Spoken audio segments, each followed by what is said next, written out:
Persistent service asset, the Redeemer dependent dividend ledger, founding rationale, Part archival 15. copy. The Man Who Came Back. MXTM aka Pirate 1 or VJ Tsunami X. August 14, 2026. Chapter 109. The Man Who Came Back Wrong.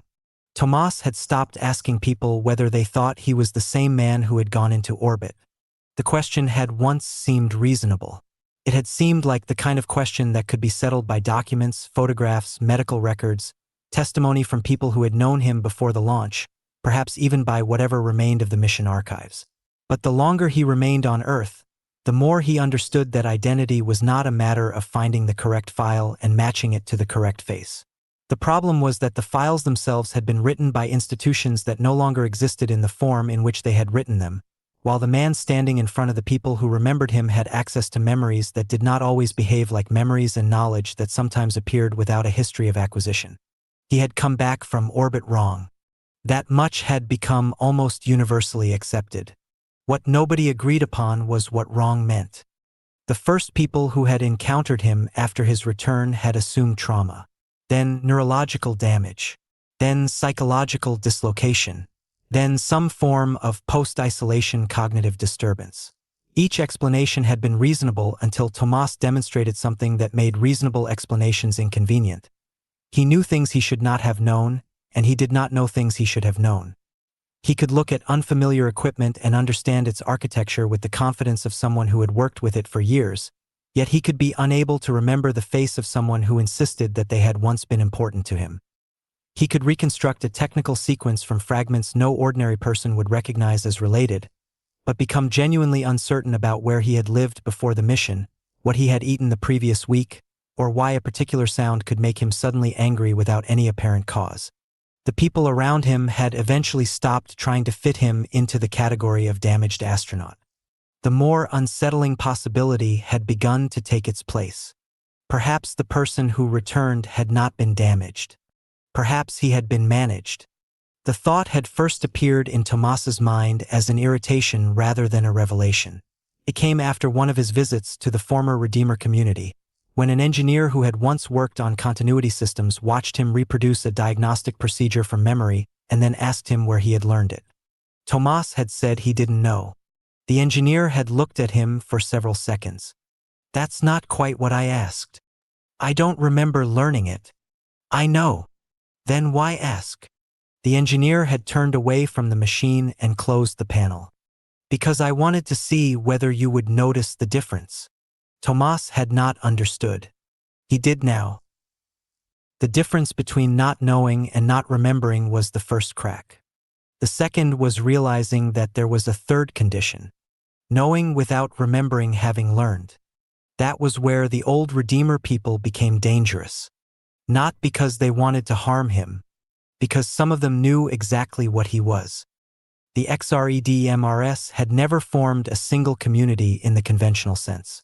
They were too numerous, too dispersed, and too accustomed to operating through legal entities, subsidiaries, partnerships, trusts, research divisions, and contractual arrangements that could survive the collapse of whatever parent organization had originally created them. Some had gone into other industries. Some had retired. Some had become wealthy enough to spend the remainder of their lives doing whatever they wanted. Some had lost almost everything. Some were still fighting old lawsuits.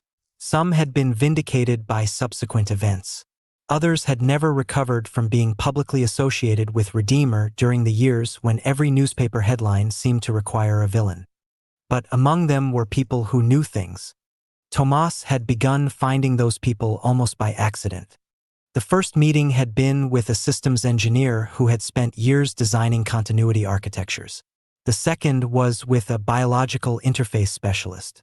The third was a woman who had once worked on cognitive compartmentalization and had become visibly uncomfortable when Tomás mentioned the phrase God mode. She had not denied knowing what it meant. She had asked him where he had heard it.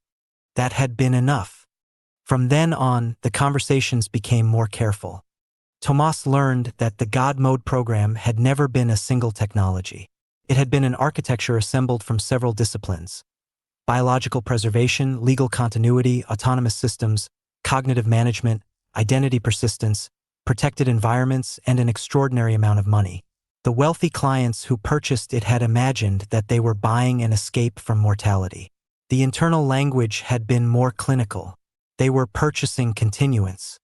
The difference mattered. The clients wanted immortality. The engineers were building persistence. Those were not the same thing. The former Redeemer specialist who eventually agreed to tutor Tomás did not tell him everything. He made that clear from their first session. You think I'm withholding information? You are. Correct. Why? Because you're not ready. Tomás disliked the answer. He disliked it more because it sounded like the sort of answer institutions gave when they wanted to control a person. I've heard that before. I know. Then give me another reason. The old engineer leaned back in his chair. Because you don't know the difference yet between recovering information and believing a story about yourself. Tomás stared at him. The engineer continued. That's the most dangerous part of what you're doing. You think the enemy is the lock. What is it? The person who opens the lock and decides immediately what must be behind the door. Tomás said nothing. Have an omniscient gatekeeper. The phrase stayed with him. Not a memory block. Not amnesia. A gatekeeper. Something inside his consciousness had access to more information about him than he did, and it controlled what could enter the field of conscious acquisition and what could remain outside it. The engineer explained that the system had not been designed simply to conceal facts. It was designed to regulate the conditions under which facts became personally meaningful. Tomás understood immediately why that was more frightening. If a memory was merely hidden, one could recover it.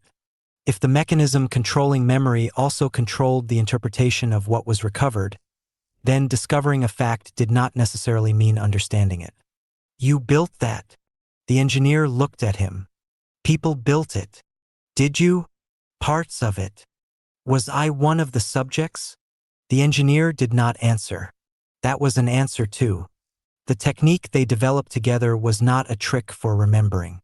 It was a way of approaching the gatekeeper without declaring war on it.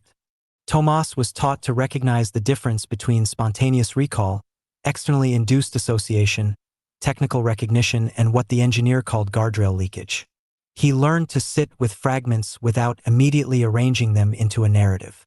He learned to write down information before interpreting it. He learned to distinguish a sensory recognition from a memory and a memory from a conclusion. It was tedious. It was maddening. It was also the first time since returning to Earth that Tomás felt as though he were doing something deliberately rather than merely reacting to whatever his mind allowed him to experience. The danger appeared during the sixth session.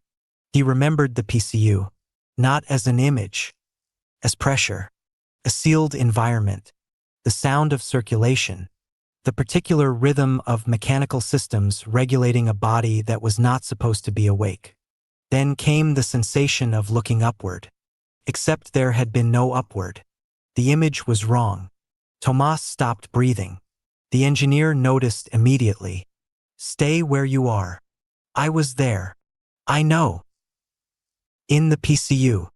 Yes. I was conscious. No. I was. The engineer stood. Tomás. I could see. Don't interpret it.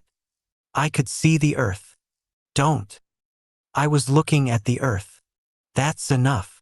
Tomás felt the memory begin to dissolve. He reached for it. The engineer grabbed his shoulder. No. Tomás jerked away. I need it. You need to stop. I finally have it. You have a fragment. It's mine. Yes. Then why can't I keep it? The engineer looked at him with an expression Tomás had never seen before. Fear. Not fear of Tomás. Fear for him. Because you don't know what else is attached to it. The memory vanished. Tomás remained seated, trembling. For several minutes neither of them spoke. Eventually the engineer said, That is the price. What price? Override. Tomás looked at him. The guardrails are not only keeping information from you, they are maintaining a structure around you.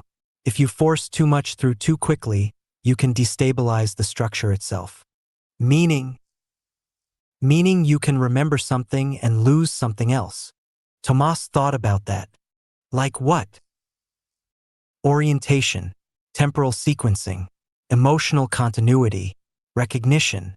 Sometimes the mind fills the missing architecture with something plausible. False memories. Not exactly. Something worse. What? Memories you cannot distinguish from the truth. Tomás understood. The engineer sat back down. God mode was designed for people who were supposed to continue. Continuity was the objective, not historical accuracy.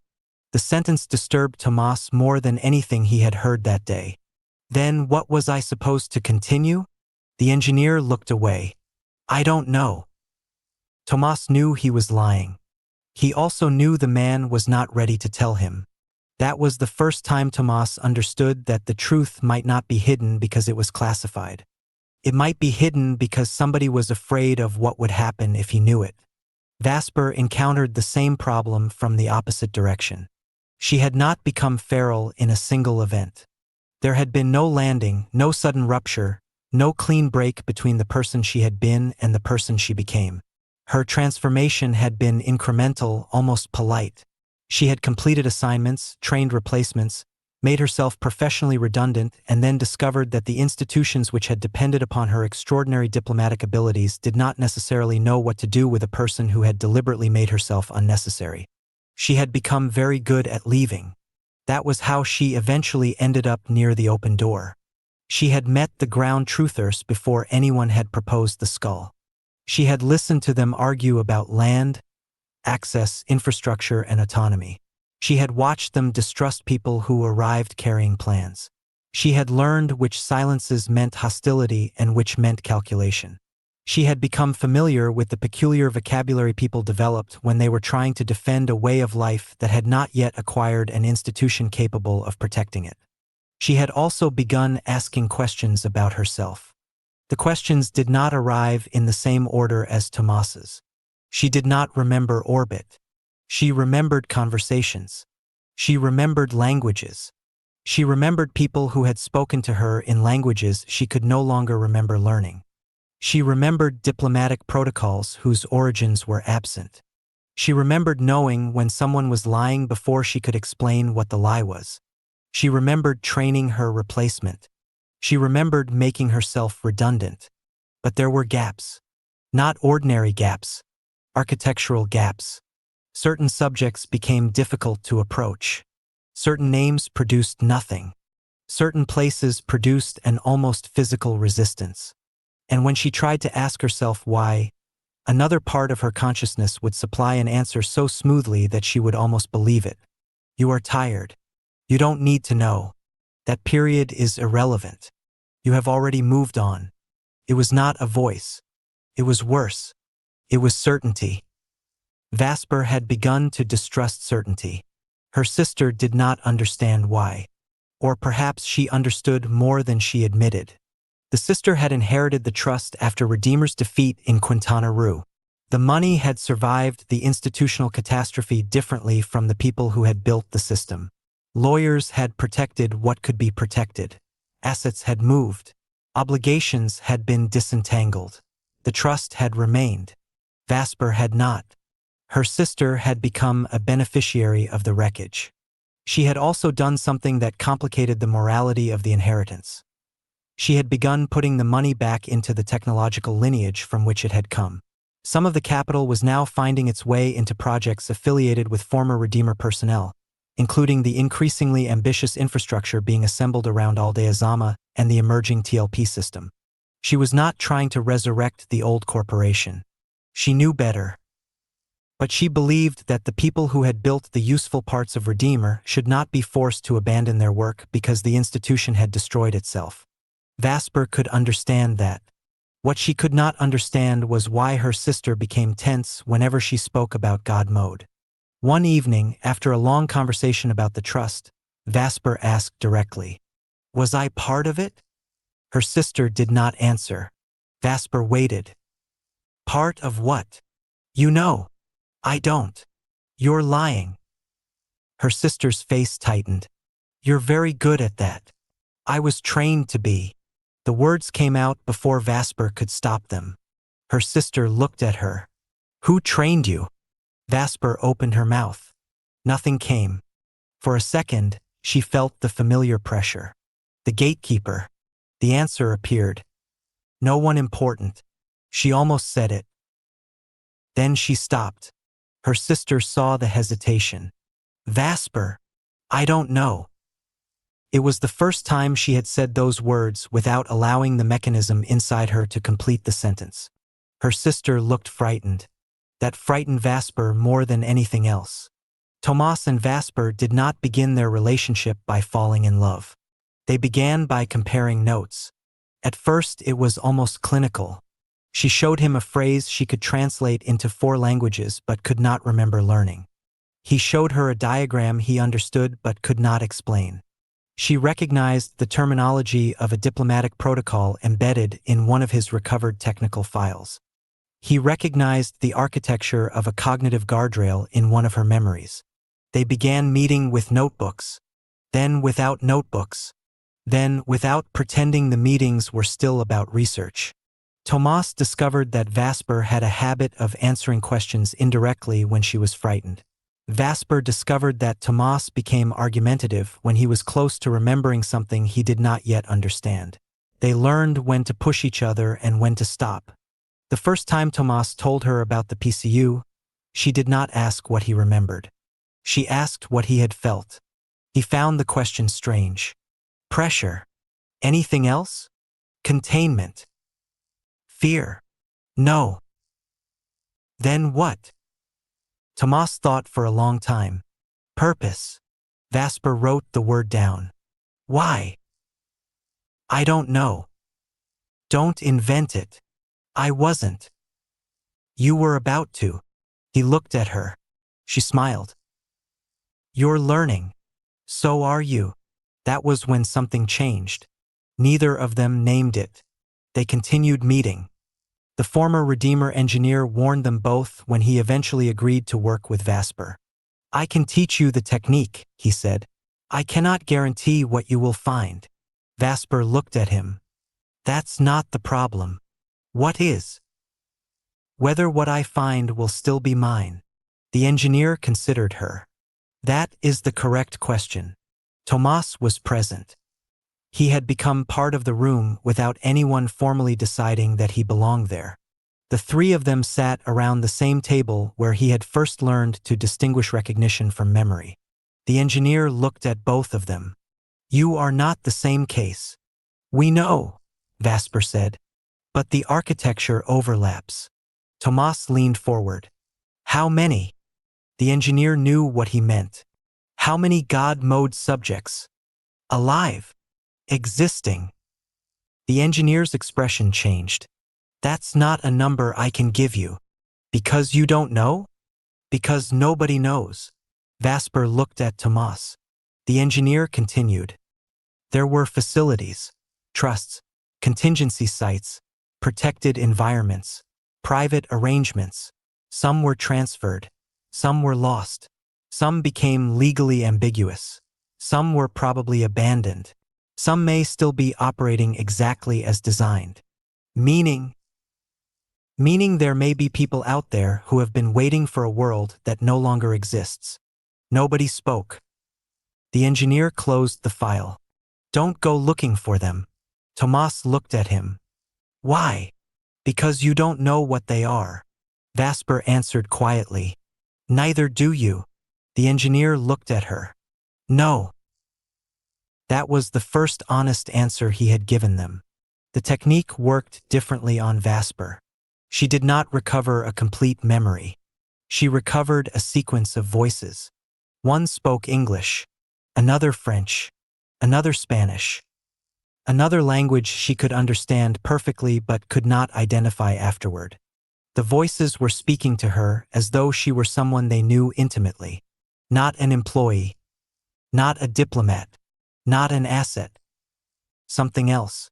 She tried to follow the sequence. The guardrail intervened. Her consciousness supplied a smooth explanation. You were translating. She rejected it. Another explanation appeared. You were negotiating. She rejected that too. Then the third possibility arrived. You were being briefed. She almost accepted it. Tomás stopped her. Don't. She looked at him. How do you know? Because I did the same thing. What did you do? I decided what the memory meant before I finished remembering it. Vesper closed her eyes. The voices returned. This time she did not interpret them. She listened. One of them said her name. Not Vesper. Something else. The memory broke apart. She opened her eyes. Tomás was still there. She reached for his hand without thinking. He took it. Neither of them spoke. There was no revelation. No recovered biography. No explanation. Only the certainty that whatever they were looking for had been deliberately placed beyond the reach of ordinary remembering. And for the first time, neither of them was facing the locked door alone. The danger became part of their relationship. They developed rules. Neither would attempt a major override alone. Neither would interpret a recovered fragment immediately. Everything would be recorded before it was discussed. If either one began losing temporal orientation, the other would stop the session. If a memory arrived with extraordinary emotional force, they would treat the emotion as evidence of significance but not evidence of truth. If either of them said, I know what this means, the other had permission to ask, how do you know? It was an awkward discipline. It also worked. Their relationship became intimate through the very precautions designed to prevent them from losing themselves. They began sleeping together eventually, but even that was not presented to either of them as an answer to the mystery. They were simply two people who had spent so long inhabiting uncertainty that the physical certainty of another person became precious. Vesper discovered that Tomás slept lightly. Tomás discovered that Vesper sometimes woke speaking a language she did not recognize in the morning. They learned each other's bodies without pretending that doing so gave them access to each other's past. Love arrived quietly. It did not solve anything. It made the unanswered questions matter more. Her sister noticed. She did not object immediately. At first she was relieved. Vesper seemed calmer, more grounded, less consumed by the questions that had begun appearing around the edges of her life. Then she understood who Tomás was. Not merely the man who had come back from orbit. The man who had been in a PCU. The man whose technical knowledge exceeded his autobiographical memory. The man whose investigations had already brought him into contact with former Redeemer personnel who knew the God Mode program. Her sister understood the danger before Vesper did. If Tomás continued, he might discover something. If Vesper continued, she might discover something. If they continued together, they might discover something neither family nor institution could contain. One evening she confronted Vesper. You need to stop. Vesper looked at her. Stop what? You know. Do I? Don't do this. What? This investigation. Vesper became very still. Why? Her sister looked away. Because you don't know what you'll find. That's not your concern. It is when it concerns you. Vesper studied her. Or the trust. Her sister's expression changed. There it was. The thing neither had wanted to say. If I discover that I have a claim, you don't know that. Neither do you. I inherited it legally. After Redeemer lost. Yes. After I lost. Her sister's eyes filled with anger. And what do you think I did? Asked for it? Vesper said nothing. I didn't destroy what happened to you. I didn't say you did. You are looking at me as though I benefited from your death. Vesper froze. Neither sister moved. The word had escaped. Death. Not disappearance. Not redundancy. Not loss. Death. Vesper felt the gatekeeper slam shut. Her sister realized what she had said. For several seconds they stared at each other. Then Vesper whispered, What did you just call it? Her sister did not answer. Vasper stood. What did you call it? I misspoke. No. Vasper. You said my death. Her sister began to cry. That frightened Vasper more than anger would have. She left without another word.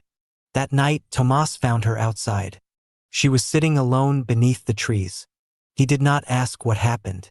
She told him anyway. My sister said I died. Tomás sat beside her. You did. Vasper looked at him. How do you know? I don't. She turned toward him. Then why did you say it? Because that's what my body keeps telling me. They sat together. Tomás looked toward the darkness. I think we are both asking the wrong question. What question? Who we were. Vasper waited. I think the first question is what happened to us. She understood. Because the two questions were not equivalent. Who they had been could be reconstructed. What happened to them might reveal why the reconstruction was necessary. She took his hand. I want to know. I know. I'm afraid. I know. And you're going to tell me not to do it? No. Why not? Because I know what happens when someone else decides what you're allowed to know. She leaned against him. Neither of them noticed the small light moving above the trees. It was a maintenance drone, returning from the direction of the former Redeemer facilities. It passed over them and continued toward the edge of Aldea Zama, where construction crews had begun preparing the foundations for something enormous. Tomás watched it disappear. For an instant, something inside him recognized the flight pattern. Not the machine, the mission. His breath stopped. He saw the PCU again, the earth below, a sequence of numbers, a designation, a second designation, then something he had never seen before. Not a face, not a place. A count. He whispered it. How many? Vasper lifted her head. What? Tomás stared into the darkness. I don't know. The memory disappeared before he could reach it. But the question remained. How many had there been? How many were still there? How many had been placed somewhere beyond the reach of the institutions that had built them? How many had been waiting, sleeping, preserved, hidden, protected, forgotten, or simply left behind while the world that had purchased their continuance collapsed around them? Tomás did not know. Vasper did not know. The former Redeemer engineers did not know. And somewhere, perhaps in orbit, perhaps beneath the earth, perhaps inside a facility whose legal ownership had changed hands 3 times without anyone discovering what remained in its deepest chamber, there could be another person who had once been told that the future had been secured.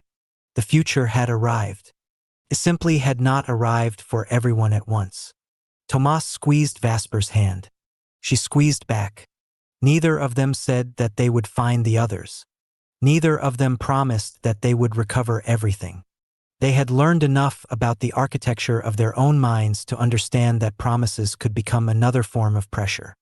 Instead, they stayed where they were, together, while the machinery of the district continued moving around them. For the first time since he had returned to Earth, Tomás did not feel as though he had come back alone. And for the first time since she had begun becoming unnecessary to every institution that had once known what to do with her, Vasper did not feel that redundancy meant disappearance. They still did not know who they had been. They knew only that whatever had happened to them had not finished happening. That was enough to begin. Chapter 110. The building at the edge. The first thing the ground truthers noticed was that the building was not where a building of its ambition was supposed to be. It was not in the middle of Aldea Zama, where a project of sufficient size could have been wrapped in commercial language and made to appear inevitable by surrounding it with the properties whose values would rise because of it. It was not tucked into one of the established upper-tier enclaves, where the residents could pretend that whatever machinery arrived was simply another amenity they had purchased without having to look too closely at where it came from. It was not on the occupation side of the district either, where the announcement would have been interpreted as another intrusion into a settlement that had already spent years learning to distrust promises made in polished rooms. It was at the edge. The map made that unmistakable. The formal streets of Aldea Zama approached it from one direction. Beyond the proposed site, the settlement became less formal, then less settled, then something that could not honestly be called urban at all. The ground truthers had occupied pieces of that gradient, sometimes legally, sometimes by necessity, sometimes because nobody had yet decided what the land meant in the new order. Some had cleared small areas. Some had built. Some had planted. Some had merely marked places where they intended to build later. Their presence was uneven, provisional, and, to an outsider, perhaps unimpressive. But the Edge knew they were there. That was why the people who had spent months designing the building in secret had waited until almost everyone else had been consulted before coming to them. The last constituency to be invited was the one whose territory would determine whether the project could touch the wilderness without immediately beginning to consume it. By the time the ground truthers were brought into the process, the project was no longer a fantasy. The capital had been assembled. The engineering had been completed.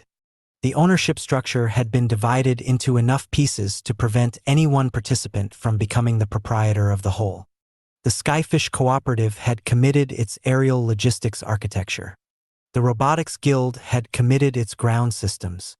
The post-professional guilds had contributed the people who had once designed things for corporations that no longer existed in the form those people remembered. Former redeemers had contributed technology, patents, manufacturing relationships, systems knowledge, and, in some cases, money that had survived the company's destruction by having already escaped into other jurisdictions. The upper tier had contributed capital that did not need to be explained to anyone. And beneath all of it, although only a fraction of the people sitting at the table understood the full implications, the emerging pipe dream system had begun to shape the building's deepest architecture. The ground truthers knew none of this when they arrived. They knew only that they had been invited very late. That alone made them suspicious. Vasper knew why. She had seen the plans before they were shown to them, though never the entire set. Nobody seemed to possess the entire set. That was becoming a characteristic of the new order. The project was too large to belong to a single institution and too distributed to be understood by any one of its participants. The old Redeemer Consortium had worked that way because it had been a corporation with innumerable moving parts and jurisdictions. This was something stranger. Its components were no longer gathered under one roof at all. Vasper had once been very good at understanding institutions from the inside. Now she was becoming very good at understanding what happened when institutions lost the ability to own the future they had helped create. Her sister was already involved. That fact had complicated everything. The trust she had inherited after the Quintana Roo judgment had given her access to capital that most people in the room could only imagine. She had not spent it on preserving the old order. She had been putting portions of it back into projects whose technical ancestry ran through Redeemer, including the infrastructure now taking shape at the edge of Aldea Zama. That made her, in the eyes of some ground truthers, both a beneficiary of the catastrophe and one of the people financing its aftermath. Vasper knew better than to defend her before the argument had been made. She also knew better than to pretend that the money had appeared from nowhere. The old world had not disappeared. It had scattered. This was what it looked like when some of its pieces began assembling themselves into something neither the courts nor the people who had destroyed Redeemer had anticipated. The ground truthers entered the meeting room without shaking hands. Nobody took offense. The people who had invited them had expected worse. Elise Moreau, representing the Post-Professional Engineering Guild, waited until everyone had found a place before turning on the first projection. The image was deliberately simple. No promotional rendering. No sunset behind the building. No human figures posed beside it to make its scale comprehensible. Only a map. The formal Aldea Zama grid appeared first. Then the less formal roads. Then the occupied areas. Then the wilderness. Finally, a single line appeared. It entered from the established road network and terminated at a point near the edge. One of the ground truthers leaned forward. "What's that?" "The access road," Elise said. "How many?" "One." "For the project?" "Yes. One road into a building of that size." Yes. And out. The same road. The man looked at Vasper.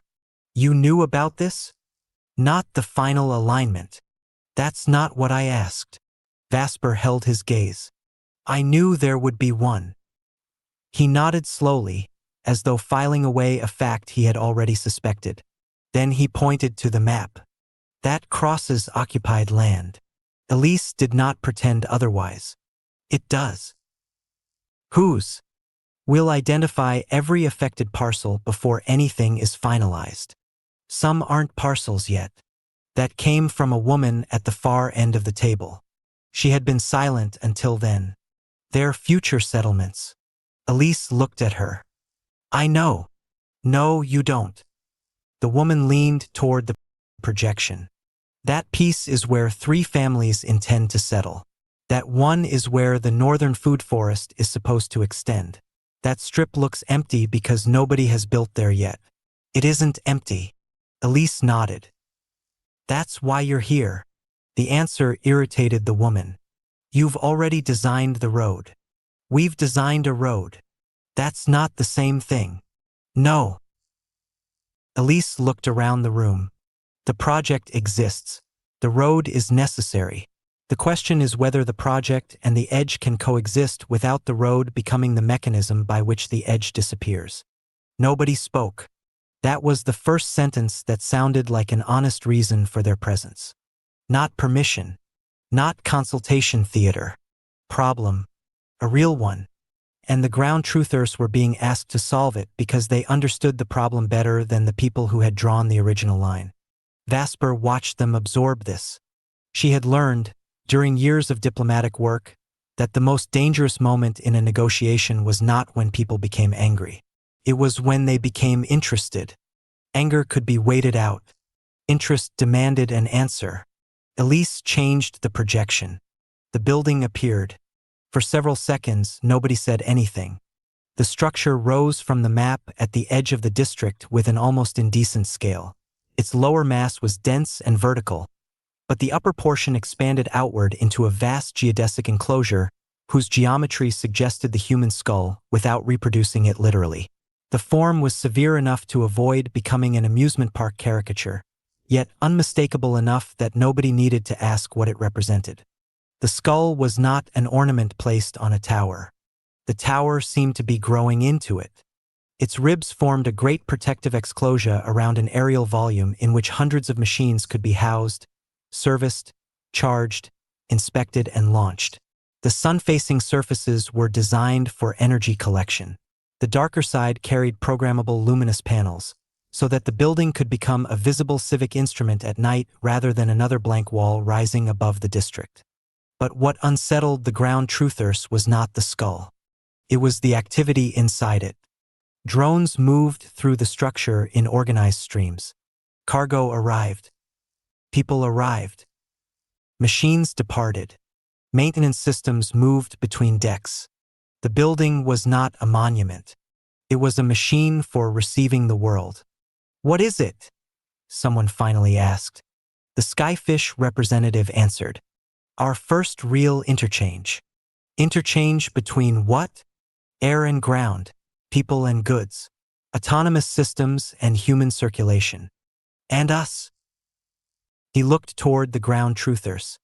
You haven't been integrated yet. The room became very quiet. He corrected himself. That's what we're here to negotiate. The ground truthers looked back at the structure. The building had begun to look less like an intrusion and more like a machine sitting exactly where several systems were about to collide. The upper tier would use it. The post-professionals would use it. The Skyfish Cooperative would use it. The occupation would use it. The city would use it. The future industrial systems below would use it. And if the designers were telling the truth, the wilderness itself would use it without being required to become a road network. That last proposition was still unproven. Then the Robotics Guild brought out the machines. The first quadruped walked onto the projection. It was not a robot dog. That was the first thing the ground truthers noticed. It was too broad, too practical, too heavily engineered. Its body sat low over 4 articulated limbs capable of independently reading terrain. It had no face and no attempt had been made to give it one. Its front assembly could accept different tools or cargo modules, while the central platform could carry supplies, equipment, or passengers. The machine crossed limestone, climbed. It descended. It moved through mud. It stepped over roots. It stopped at the edge of a shallow depression, assessed the ground, and chose another route without waiting for instructions. How many? Mateo asked. Currently? Yes.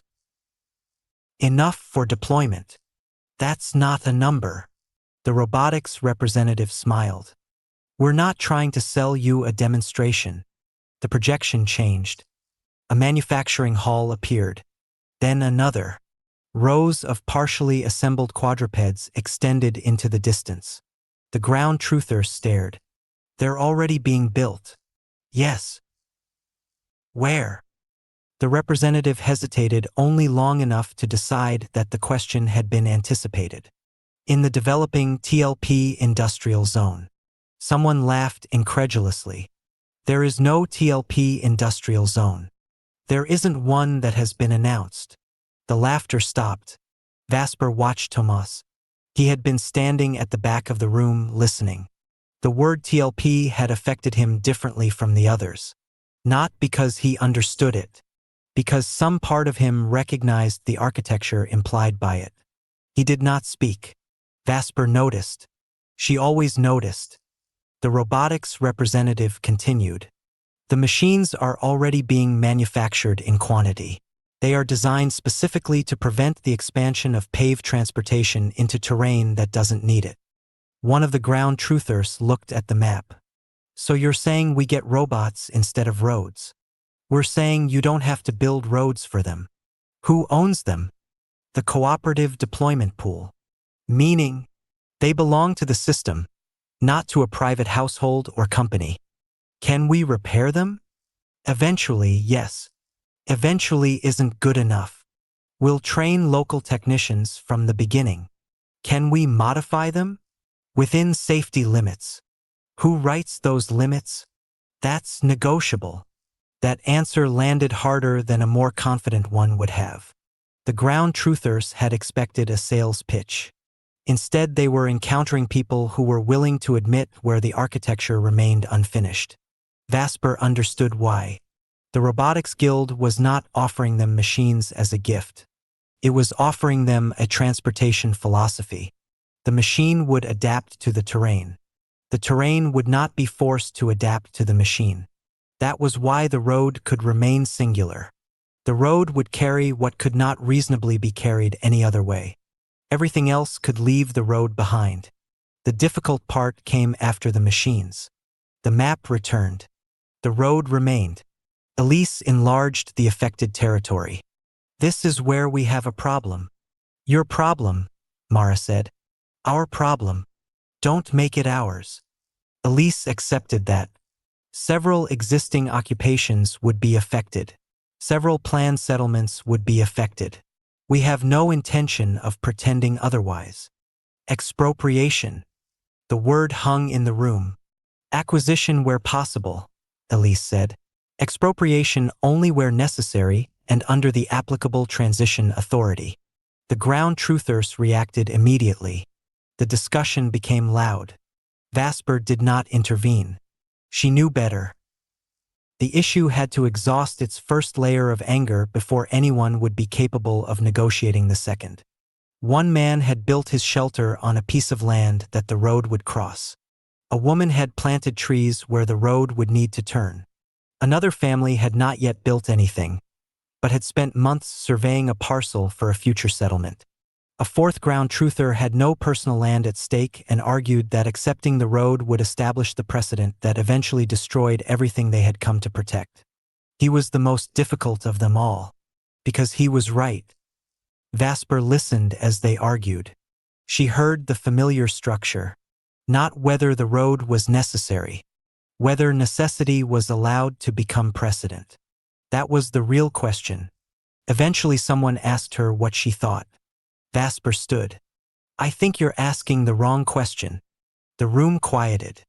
You think the question is whether the road should exist. That decision is mostly made. The engineering says it must exist if the skull is going to operate at the scale proposed. Several people reacted angrily. Vasper raised a hand. That doesn't mean you have to accept everything that follows from it. She walked toward the map. The question is what the road is allowed to become. She touched the line. One road. Then the terminal point. It ends here. She followed the line back. No branches. Then the surrounding territory. No commercial frontage. Another point. No automatic utility corridor. Another. No subdivision logic. She looked at Elise. And no future expansion under the authority of this agreement. Elise nodded. That can be written. Not as policy. Then as what? As a condition. Of the project? Of the land. That changed the discussion. The ground truthers began proposing conditions. Not because they had become enthusiastic about the skull, but because they had recognized that the battle was no longer over whether the machine would arrive. It was over whether the machine would be allowed to reproduce itself. The road would have ecological crossings. Heavy traffic would be restricted. The road would terminate physically at the skull. No developer could later claim that its existence established a right of access beyond the terminal. The affected parcels would be compensated according to more than speculative real estate value. Food production mattered. Ecological work mattered. Water management mattered. Future settlement plans mattered. The value of land would include what people had made possible there, not simply what someone might someday pay for it. The upper-tier representatives objected to some of the terms. The post-professionals objected to others. The lawyers objected to almost all of them. The ground truthers did not move. Vasper watched the negotiations become real. At some point she realized that she was no longer merely helping them negotiate. She was learning from them. That was one of the reasons she had begun to understand why the open door had mattered. People who lived at the edge developed a different relationship with the concept of infrastructure. They did not see it as an invisible service. They saw it as something that entered, occupied, reproduced, and eventually demanded more territory. The skull could not be allowed to behave like that. If it did, the ground truthers would have been right to refuse it. Near midnight, the sister arrived. She had not been present for the entire negotiation. She had other meetings, other investments, other responsibilities created by the trust she had inherited after Redeemer's defeat. She entered quietly and stood behind the upper-tier delegation. Vasper saw her. Their eyes met. Neither smiled. The sister looked at the map, then at the road, then at Vasper. She understood immediately that the agreement was costing more than the original engineers had expected. "You changed the corridor," she said. "The ground truthers did. How much?" "Enough." Her sister looked at the lawyers. "Can we afford it?" One of them answered, "Yes." She nodded. "Then we can afford it." Vasper looked at her. The ground truthers noticed. One of them asked, "She's financing this?" The sister answered herself, "Part of it." "Redeemer money?" She did not flinch. "Money that survived Redeemer. There's a difference?" "Yes." The answer came without defensiveness. "My sister knows the difference." Vasper looked away. That was the closest they had come to discussing the trust in public. The meeting continued. Much later, when the ground truthers had begun to realize that they were going to accept the offer, the Robotics Guild brought out one final machine. It was smaller. A two-person configuration. The machine entered the simulated forest and followed a route that had been mapped from actual ground truth terrain. It stopped at a tree. The operator had given it no instruction. The machine waited. Then it moved around the tree without damaging it. Someone asked whether the system could recognize protected vegetation. Yes. Who decides what is protected? The robotics representative looked toward the ground truthers. That's part of what we need from you. There was a long silence. Mara finally smiled. Not because she trusted them, because she understood the bargain. "You've been designing these machines in secret," she said. "Yes." "You've been building the skull in secret." "Yes." "You've been talking to everyone except us." "Yes." "And now you need us." "Yes." Mara looked toward the enormous structure on the screen, then toward the road, then toward the quadruped moving silently through the simulated forest. "You should have come sooner." Elise nodded. "We should have." That admission seemed to settle something. Not agreement. Something more useful. The possibility of agreement. They did not sign that night. Instead, they agreed to continue. That was how the ground truthers finally entered the project. Not as beneficiaries. Not as opponents.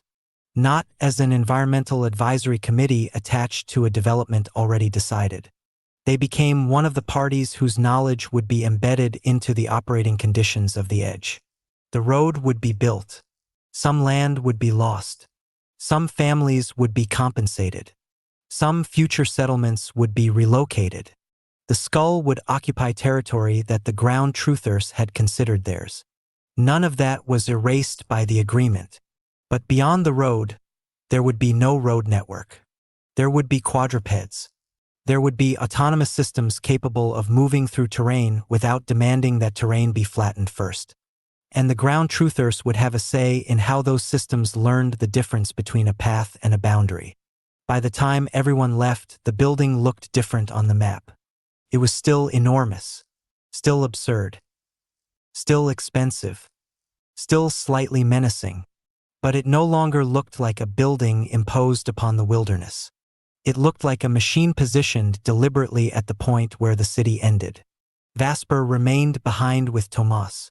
The others had gone. The projection still showed the skull. Tomás looked upward at the geodesic structure. "Do you see it?" "See what?" "The bottom." Vasper enlarged the model. Below the freight decks, below the autonomous transport systems, below the human circulation levels, there was another structure. A vertical spine descended farther than the public plans had indicated. Vasper frowned. "That's not in the presentation." "No." "How do you know?" Tomás did not answer immediately.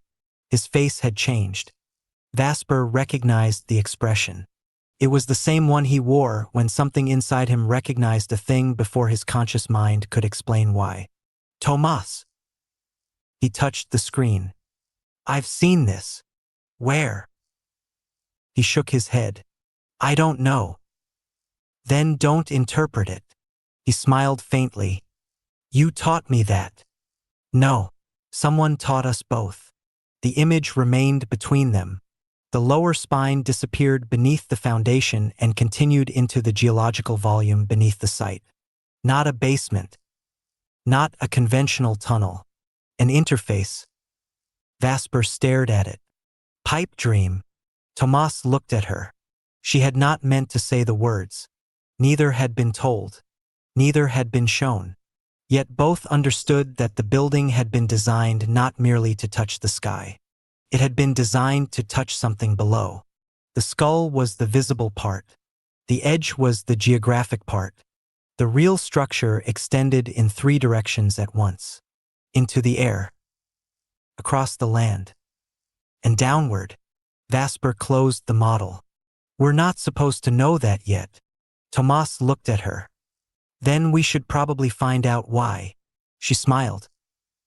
For once, neither of them tried to stop the other. Outside, the construction lights continued burning along the edge of Aldea Zama, where the first foundations of the skull were being prepared. The city had not yet understood what was being built there. The ground truthers had only just agreed to let it begin. And far below them, in the dark limestone and water, the system that would eventually make the building something more than a building was already waiting for the surface to catch up. Chapter 111. The Terms of the Edge. The morning after the ground truthers agreed to continue negotiations, the site looked almost disappointingly ordinary.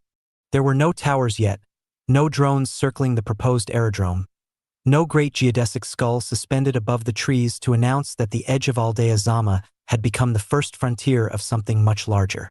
There was only a cleared section of ground, a temporary survey fence, several pieces of equipment parked beneath canvas, and the limestone itself showing through the vegetation wherever the survey crews had disturbed the surface. The forest had the peculiar appearance of having been interrupted rather than conquered. Nothing about it suggested that a structure large enough to become a regional logistics hub had already been engineered down to the last structural member. Tomás arrived before the first formal meeting because he had slept badly and because he had learned, since returning to Earth, that sleep was sometimes less useful than walking. The night had been full of fragments. He had not tried to retrieve any of them. The rules he had been taught were still too fresh to violate casually. A fragment was a fragment. Recognition was not memory. Memory was not interpretation. Interpretation was not truth. He repeated those distinctions to himself sometimes, not because he had forgotten them, but because he had discovered that the mind could become remarkably persuasive when it wanted to turn uncertainty into a story. The survey equipment interested him more than the plans did. A temporary ground-penetrating radar unit sat on a wheeled platform beside the foundation markers. He crouched beside it and looked over the morning's readings. He had seen enough subterranean anomalies by now to know that Karst country was capable of producing almost anything a nervous engineer could imagine, and the coast had more voids, chambers, water passages, and collapsed formations than anyone could map exhaustively. Still, something in the returns made him uneasy. There was a vertical discontinuity beneath the projected service spine, deeper than the current survey had gone, and the shape of it seemed too regular to be entirely natural. He did not touch the screen. He had promised himself he would not begin interpreting things merely because his body recognized them. "You're going to break the machine by staring at it." Vasper's voice came from behind him. Tomás turned. She was carrying 2 coffees and wearing the same practical clothes she had worn to the previous night's negotiations, though she had somehow made herself look as though she had slept considerably better than he had. She handed him 1 cup and looked over his shoulder at the display. "I wasn't doing anything. You were doing the thing you do when you are pretending not to do something. I don't know what you're talking about. You become very still. I can be still. Not like that." He smiled despite himself. She had become good at seeing the difference between his ordinary silences and the silences that meant some buried mechanism had begun moving. She was not always able to tell what was happening inside him, but she had learned to recognize the approach of the event. It was one of the strange intimacies that had developed between them. He could recognize when she was beginning to translate something internally, when a word in one of her languages had arrived before its equivalent in another, and she could recognize when his attention had become fixed on something he could not yet explain. He took the coffee. "There's something under here. That's usually true in Quintana Roo. Something specific. Do you know that? Or do you recognize it?" Tomás looked at her. "That's becoming annoying. It's supposed to." He looked back at the screen. "I recognize the geometry." "From where?" "I don't know." "Then we don't know." He nodded. The discipline was easier when she said it. They stood together for a while, watching the survey display refresh itself. Beyond the temporary fencing, workers were beginning to arrive. Some were human, some were not. Small autonomous carts carried materials from a staging area toward the foundation markers, moving slowly enough that nobody had to worry about their presence and intelligently enough that nobody needed to direct them. A maintenance crawler passed between 2 pallets, paused because a worker had stepped into its projected path, and resumed only after the man moved away. It was not spectacular. That was what made it significant. The robotization of Aldea Zama had not arrived as an invasion of humanoid machines marching down the street. It had arrived as 1,000 small decisions to let machines perform tasks that humans had previously performed because nobody had bothered to build a system that could do them safely and continuously. The future was already there, but mostly in the spaces people stopped noticing. Vasper watched one of the carts disappear behind the temporary structures. "They're going to have to change the agreement." Tomás looked at her. "Already?" "The ground truthers." "Why?" Because yesterday they negotiated the road. And they've realized the road isn't the dangerous part. He waited. She took a sip of coffee. They were thinking like people defending territory from development. Now they're realizing they're negotiating the boundary of an autonomous system. Once the skull is operational, the machines won't care where the old boundary was unless the architecture tells them to. Tomás looked toward the forest. That sounds like something you would have said before. It is. When? Before I knew why I was saying it. He looked at her. She smiled slightly. Don't. I didn't say anything. You were about to.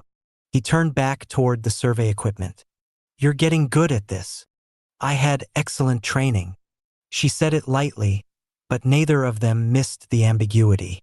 The old Vasper would have known exactly where the sentence belonged in a conversation. The new Vasper had begun allowing sentences to remain unfinished. That was part of becoming feral, though she had never used the word herself. Tomás had. He had become feral almost immediately after landing on Earth, without understanding what was happening to him. Vasper's transformation had taken longer because she had spent years inhabiting institutions whose demands were compatible with her own extraordinary capacity for adaptation. She had been useful. She had been trusted. She had trained her replacement so thoroughly that she could leave without leaving a vacuum behind her. The system had rewarded her for making herself redundant.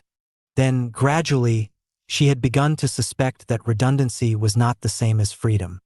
Tomás understood that better than most people. The difference was that he had been forced into it. She had chosen it. Neither knew yet what that difference would cost. The formal meeting began at 9.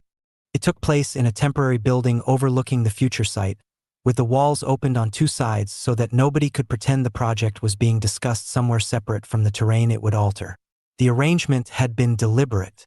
The ground truthers had insisted upon it after rejecting the first proposal for a sealed conference room in one of the district's existing buildings. They had also brought maps of their own. These were not digital. They had been printed, annotated, folded, unfolded, and annotated again. Some carried notes in different hands. Some showed proposed settlement areas that existed only as intentions. Others marked water flow, food-growing areas, walking routes, places where certain animals nested, areas where people had already agreed informally not to build. The engineering consortium's maps looked cleaner.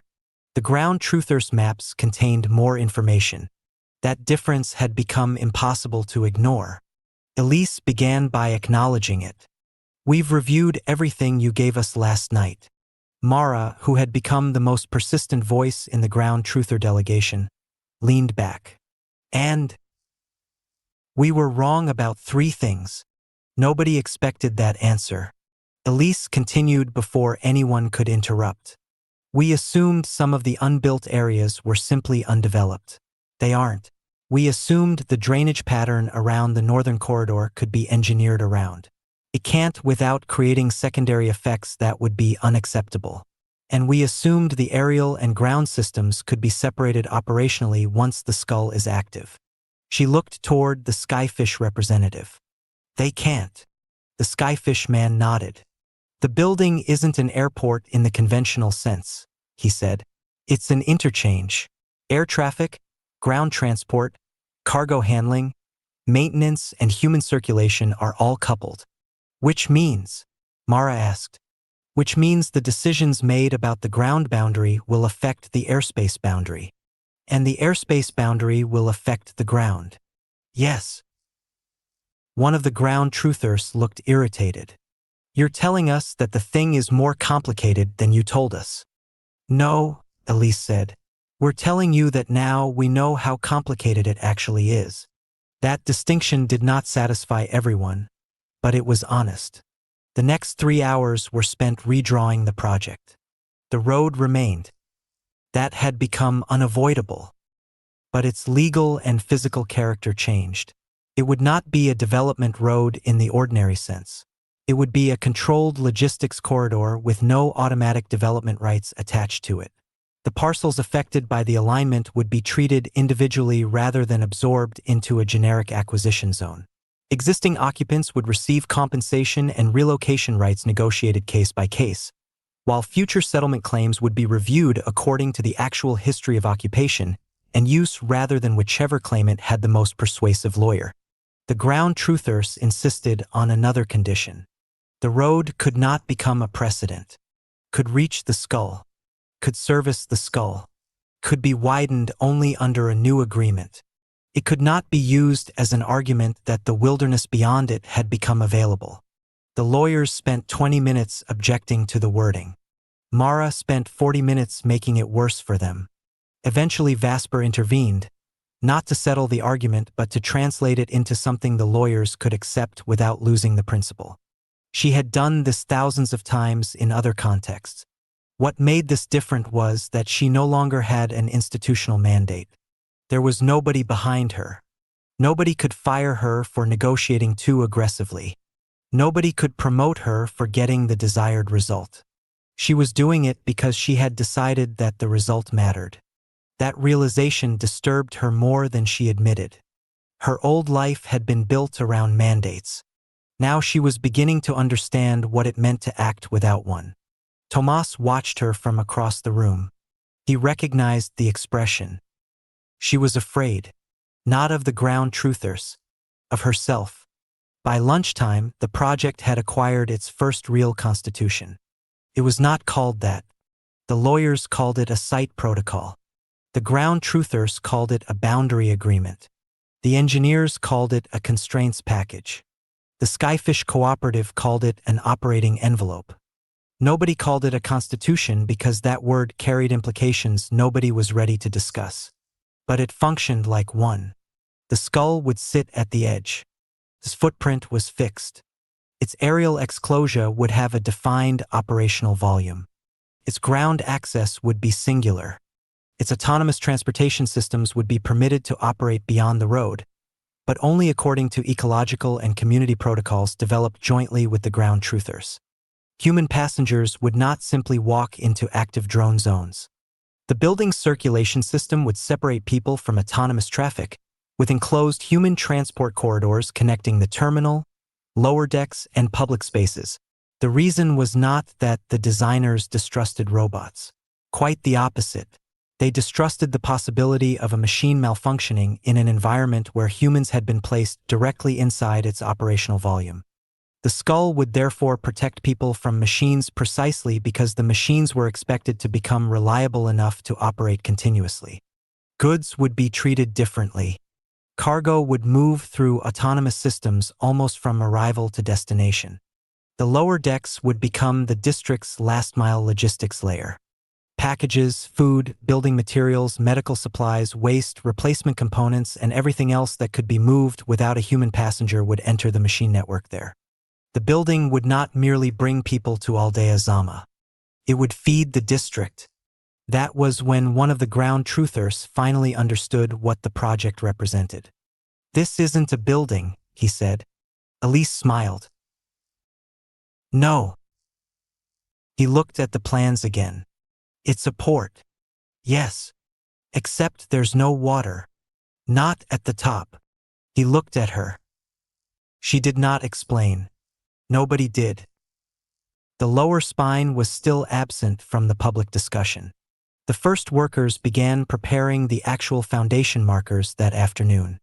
Tomás walked the site with Vasper after the meeting. The heat had thickened. The limestone reflected it upward, and the vegetation at the edge of the cleared zone seemed almost unnaturally green against the pale ground. Beyond the survey fence, the wilderness continued without acknowledging the engineering project taking shape beside it. Tomás stopped at a marker. "This one is wrong." Vasper looked at him. "How?" "It's 2 meters too far east." She checked the plans. "It isn't." "I know." She stared at him. "How?" "I don't know."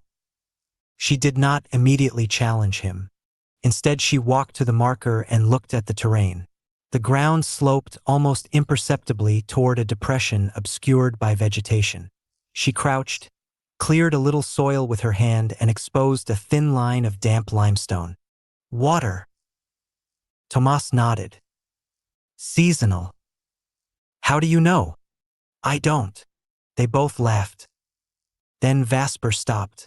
The laugh had come naturally. Neither of them had expected it. For a moment, the mystery was irrelevant. They were simply two people standing in the heat, covered in dust, laughing at a piece of land that had managed to make both of them look foolish. Then Tomás looked at her. She stopped laughing. He reached toward her face and brushed a trace of dirt from her cheek. The gesture was so ordinary that it frightened her. She had spent years being touched by people who needed something from her.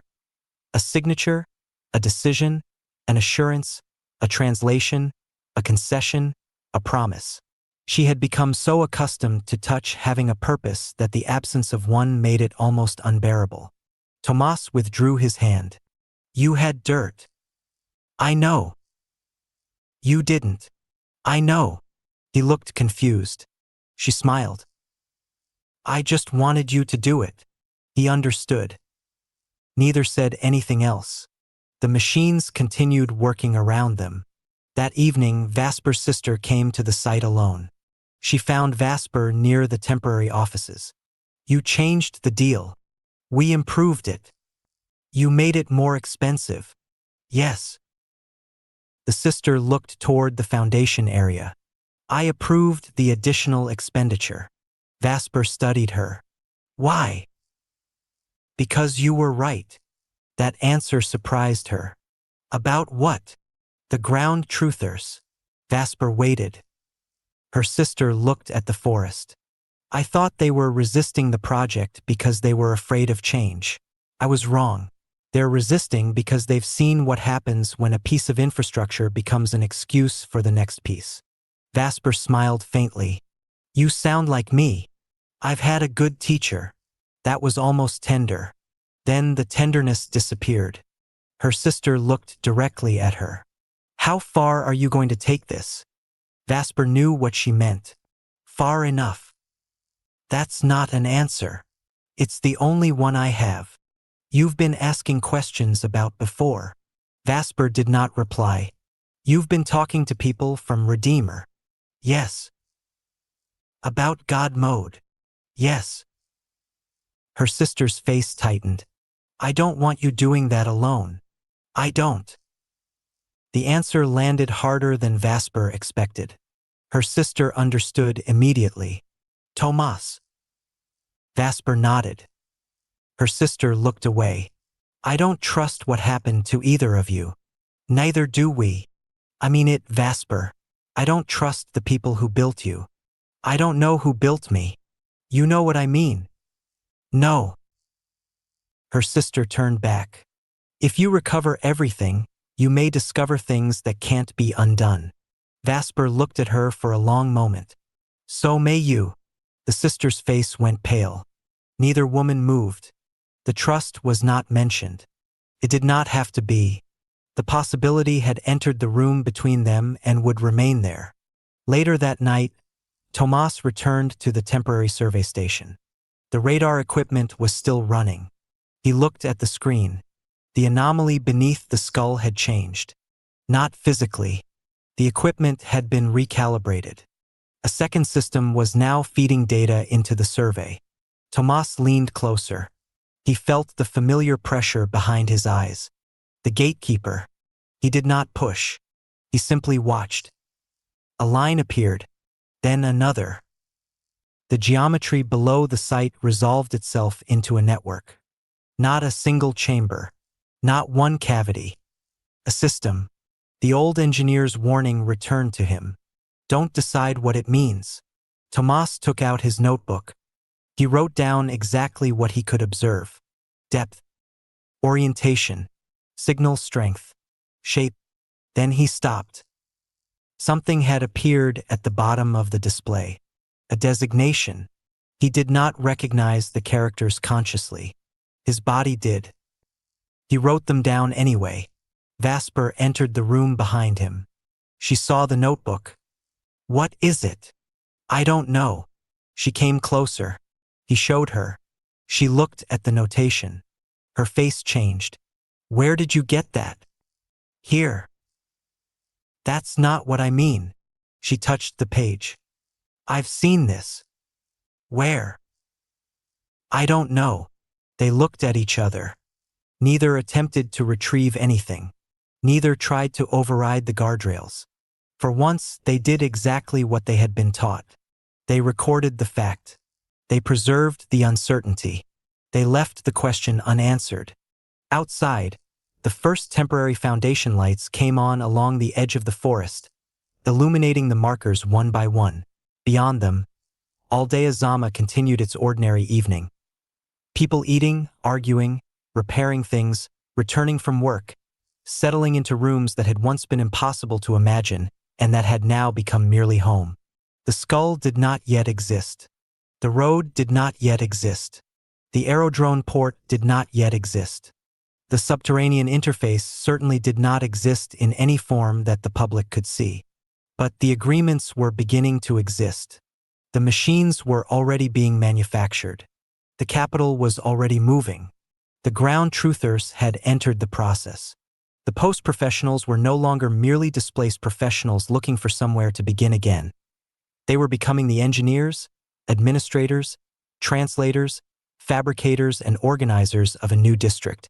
And somewhere beneath the site, beyond the depth of the current survey, something old was waiting beneath the limestone while people on the surface argued over where a road should end. Tomás closed the notebook. Vasper took his hand. They left the equipment running and walked back toward the lights. Chapter 112. The First Deck. The first section of the skull that became physically recognizable was not the skull at all. It was the lower deck.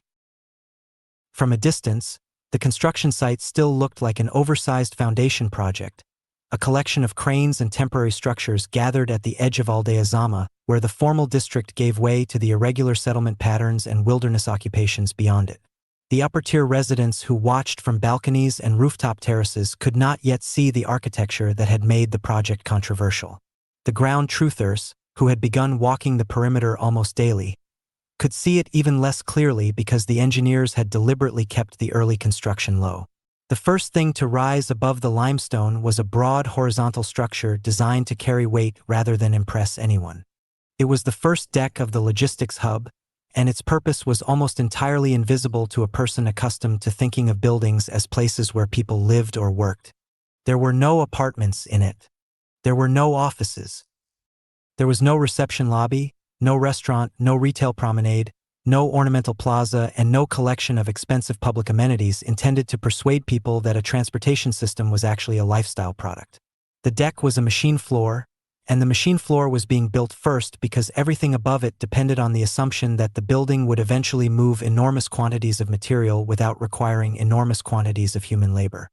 That was the part of the project that interested Tomás. He had been asked to inspect a problem with the autonomous freight routing system, although nobody had formally appointed him to do so. He had simply noticed the problem while walking through the temporary control room and had asked why the system was making 3 transfers where 2 should have been sufficient. The engineer responsible had initially told him that the 3rd transfer was deliberate. Tomás had looked at the routing logic and asked why the system was treating the northern freight lane as a human access corridor when it had already been designated machine only. The engineer had stared at him. "Who told you that?"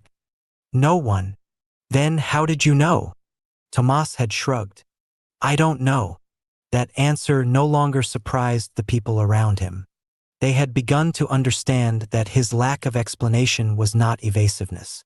It was often the most accurate statement available. The engineer had pulled up the system architecture and discovered that the designation was indeed present, buried in a version of the operating protocol that had not yet been synchronized with the construction site's public routing layer. The discrepancy was corrected before anyone could ask why Tomás had recognized it. He left the control room uneasy. The old engineer who had been teaching him the techniques for approaching his consciousness guardrails had warned him that technical recognition could become a trap. A person could know something for reasons that were not accessible to memory, but that did not make every spontaneous recognition a recovered truth. The knowledge might have belonged to an earlier system. It might have been implanted, inherited, trained, or simply encoded into procedural pathways that survived the destruction of autobiographical memory. Tomás had begun keeping two notebooks. The first contained what he knew. The second contained everything he believed he knew and had not yet proved. The second notebook was getting thicker. Vasper had teased him about it until she realized that she was keeping one of her own. Hers was written in several languages. She had discovered that sometimes a thought could pass around a guardrail more easily when expressed in a language the conscious mind did not associate with the original event. She had not yet determined whether that was a genuine technical property of her cognitive architecture or merely a trick of attention, and the former Redeemer specialist had warned her not to confuse correlation with mechanism. She continued doing it anyway. That was another way she had become feral. She had stopped waiting for permission to investigate herself. The people arriving in Aldea Zama during those weeks did not look like refugees. That was part of what made the demographic transition so difficult to describe. They arrived with luggage that cost more than some houses, severance packages that would have been life-changing anywhere else, professional credentials that had become strangely difficult to monetize, and the quiet exhaustion of people who had discovered that the career they had expected to last another 20 years had been reduced to an automated workflow in less than 18 months. They were AI-displaced professionals.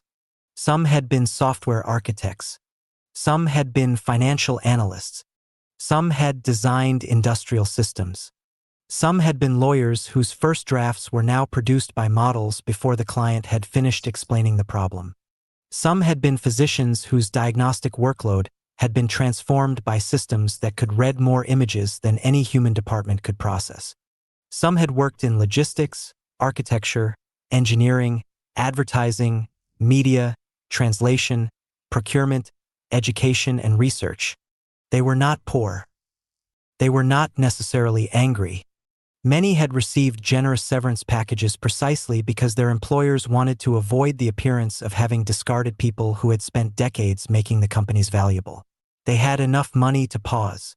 What they lacked was a convincing answer to the question of what came after the pause. Aldea Zama offered one. Not a job market, a reorientation. The district had become attractive to people who no longer wanted to compete with machines for tasks machines were increasingly better at performing. They wanted to work on things that required judgment, synthesis, physical presence, negotiation, taste, trust, or simply the willingness to remain accountable for consequences. They arrived quietly at first. Then there were enough of them to become visible. They did not all enter the upper tier. Some bought or leased conventional property. Some joined guilds. Some became consultants. Some joined fabrication cooperatives. Some moved toward the ground truthers and discovered that wilderness occupation required far more technical competence than the stereotype suggested. Others discovered that the upper tier had already developed an appetite for exactly the skills they possessed. The distinction between old wealth and new professional wealth began to blur. The upper tier remained the upper tier. The people who had owned land, capital, and institutional relationships before the transition did not suddenly become equals with people who had arrived with severance money and a laptop. But the newcomers brought something the old upper tier could not simply purchase. They knew how the machines worked. They understood artificial intelligence not as a consumer product but as the infrastructure that had displaced them. They knew what automation could do, what it could not do, and where its confidence exceeded its competence. They were therefore useful, very useful. The guilds began absorbing them. The district began changing again. One of the new arrivals, a former systems architect named Elena, spent her first month trying to understand why Aldea Zama had become the place where she wanted to live. She had expected the answer to be economic. Instead, it turned out to be architectural. She had spent 22 years designing systems for organizations that assumed every human activity could eventually be represented as a workflow. Now she was surrounded by people designing a place where workflows had to coexist with weather, geology, food, water, insects, property disputes, family obligations, cultural memory, and people who could simply refuse. The refusal fascinated her. She joined the Logistics Guild. Within 3 weeks, she was working on the skull. Within 6 weeks, she had begun arguing that the building's most important function was not transport but translation. The system had to translate between modes of movement that had different requirements. A drone could cross a territory without a road. A quadruped could move through terrain that a wheeled vehicle could not. A human needed protection from both when the systems operated at high density. A piece of cargo did not care about any of those distinctions. A medical patient cared about all of them. The skull therefore needed to know not simply what was being transported, but what kind of existence was being transported. When Elena presented the idea to the guild, one of the older engineers laughed. "You're making a philosophy out of a loading dock." She smiled. "No, I'm discovering the philosophy that was already hidden in the loading dock." Nobody laughed the second time. They gave her a larger office. The ground truthers noticed the new professionals before they noticed the building's growing height. The newcomers did not arrive with the same hostility toward technology that some of the older ground truthers had expected. They had been displaced by technology, but that was not the same thing as hating it. Many had spent their entire adult lives building systems that had eventually made their own positions redundant. They understood the machine too well to romanticize it. That made them useful intermediaries. One afternoon, Mara found herself sitting beside a former robotics engineer who had recently joined the district's Ecological Systems Guild. They were watching a quadruped move through a narrow trail near the edge of the ground truth territory. "It doesn't scare you?" Mara asked. "Why would it? It's a machine. So is a refrigerator. This one walks. So do I." She looked at him. He smiled. "I know what you mean, but I've spent 20 years watching people blame machines for decisions that humans made.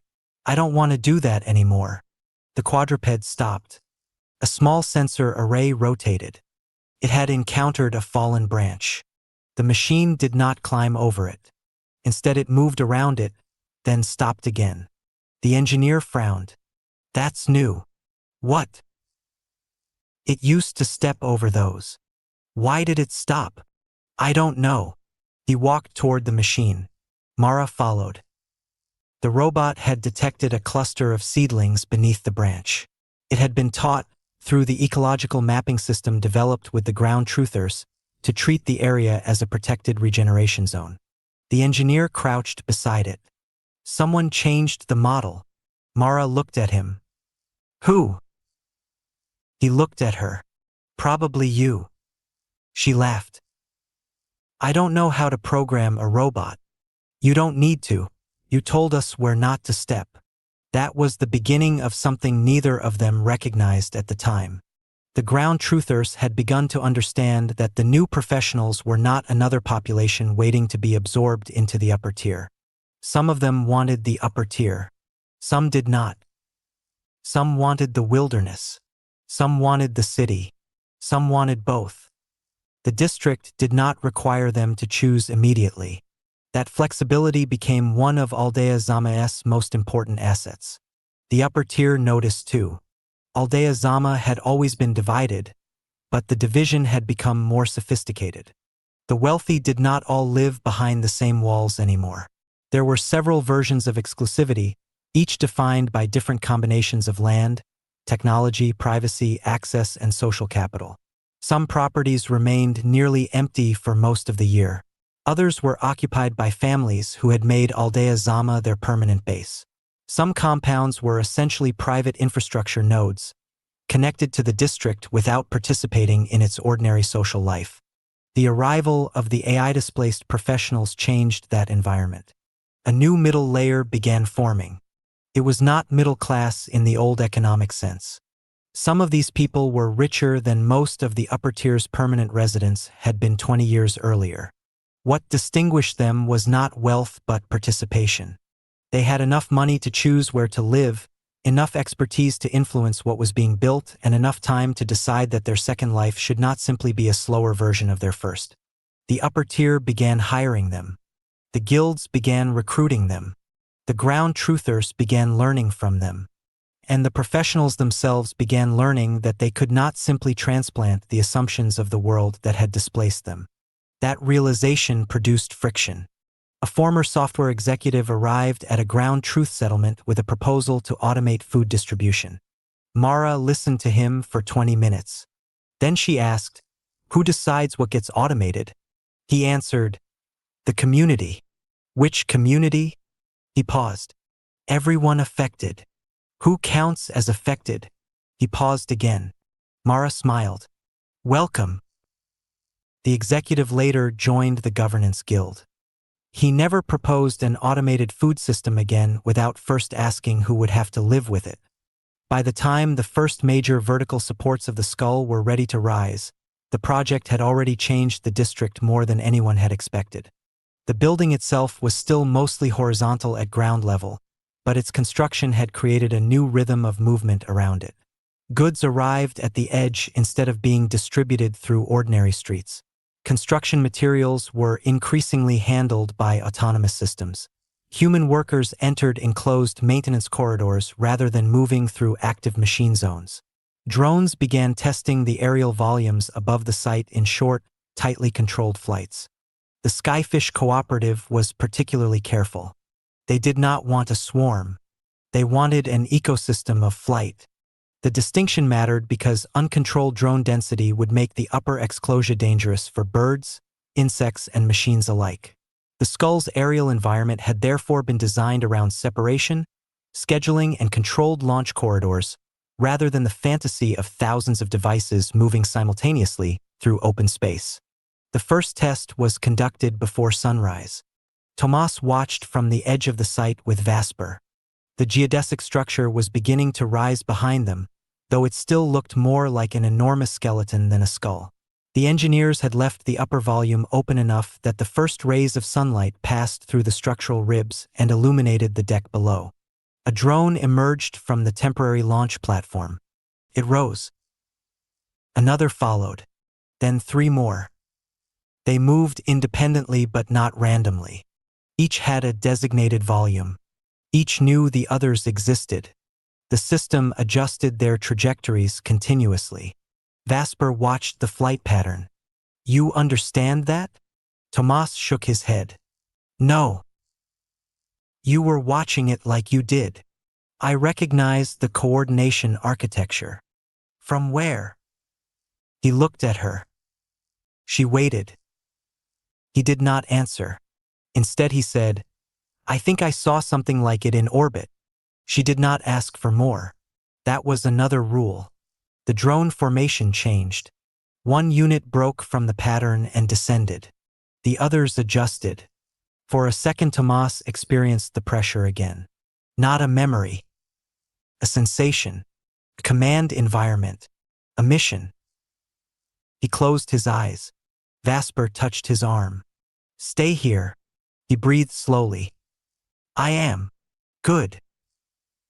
The sensation passed. He opened his eyes. The drones were gone. The test had ended. Later that morning, the former Redeemer engineer who had been tutoring them arrived at the site. He had come to inspect the machine systems, but when he saw Tomás and Vasper together, he understood that they had probably encountered something. "What happened?" Tomás told him. The engineer listened without interrupting. When Tomás finished, he looked toward the incomplete skull. "The architecture is familiar to you." "Yes." "That doesn't mean it came from God mode." Tomás nodded. "I know." "Good." Vasper asked, "Could it have?" The engineer hesitated. "Parts of it." "That's not the same answer." "No." He looked at them both. Redeemer had a habit of reusing successful architecture. That was one of its strengths and one of its worst weaknesses. A subsystem developed for one product could appear 3 years later in something completely different. The company called it optimization. The engineers called it inheritance. Tomás looked at the building. So pieces of God mode could be here. Pieces of God mode could be everywhere. Vasper absorbed that. "How many?" The engineer smiled sadly. "You keep asking that. Because nobody answers. Because nobody knows." He looked toward the rising structure. But if you're asking whether there are still God mode PSAs somewhere in the world, the answer is almost certainly yes. Tomás felt Vasper's hand find his. The engineer noticed but said nothing. There were too many arrangements, he continued. Too many trusts. Too many private facilities. Too many clients who disappeared into systems designed to outlive institutions. When Redeemer fell, some of those systems were interrupted. Others weren't. Some were transferred. Some were absorbed by unrelated organizations.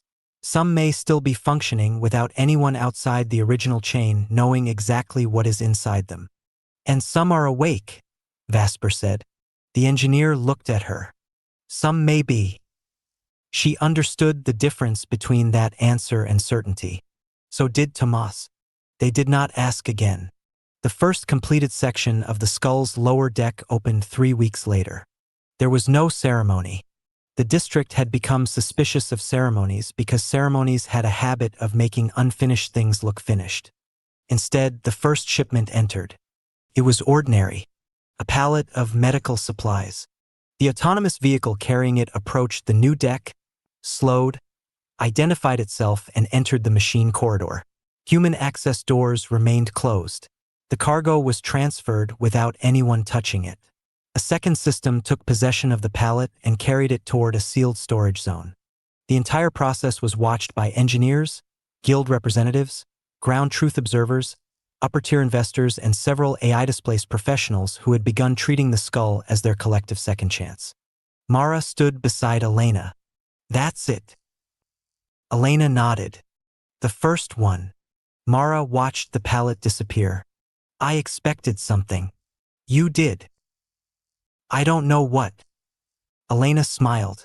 "Neither did I." They stood together as another autonomous carrier entered the deck. Then another. The system began to acquire rhythm.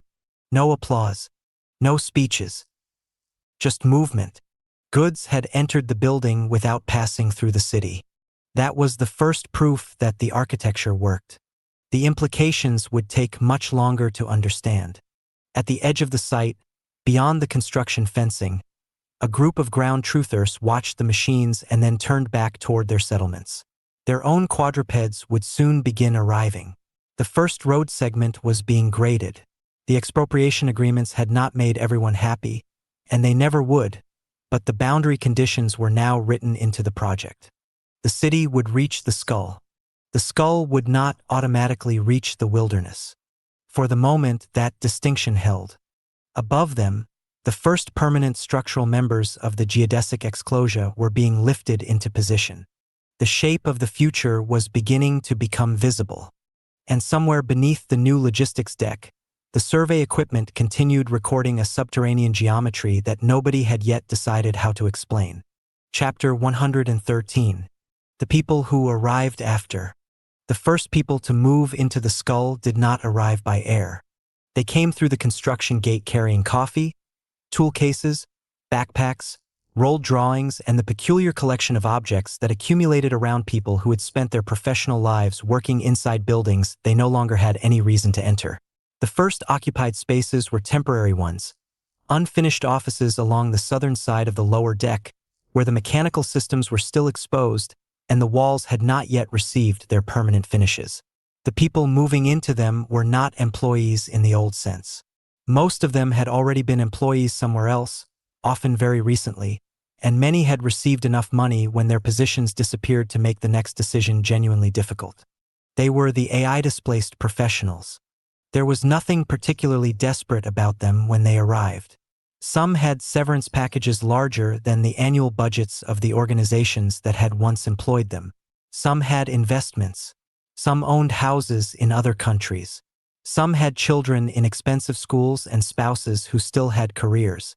A few had enough accumulated wealth to disappear into retirement without ever needing to work again. What they lacked was not money but a convincing use for the remainder of their professional lives. That distinction mattered in Aldea Zama. The district had begun attracting them because it offered something the conventional labor market could not. A place where being displaced by artificial intelligence was not necessarily treated as a permanent reduction in status. They could arrive as former executives, former architects, former engineers, former analysts, former programmers, former researchers, and former managers, and discover that the district did not particularly care what they had been called before. Cared whether they could contribute now. Elena had been one of the first to understand this. She had spent 22 years designing enterprise systems for companies that described themselves as digital organizations while still requiring hundreds of people to move information manually between departments because nobody had been willing to redesign the underlying institution. She had been paid exceptionally well to solve those problems.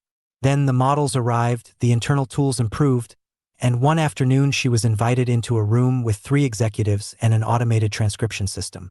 The company had been careful. They had given her 9 months of severance. They had vested her remaining options. They had offered to pay for executive coaching. They had even sent flowers. What they could not give her was another 22 years.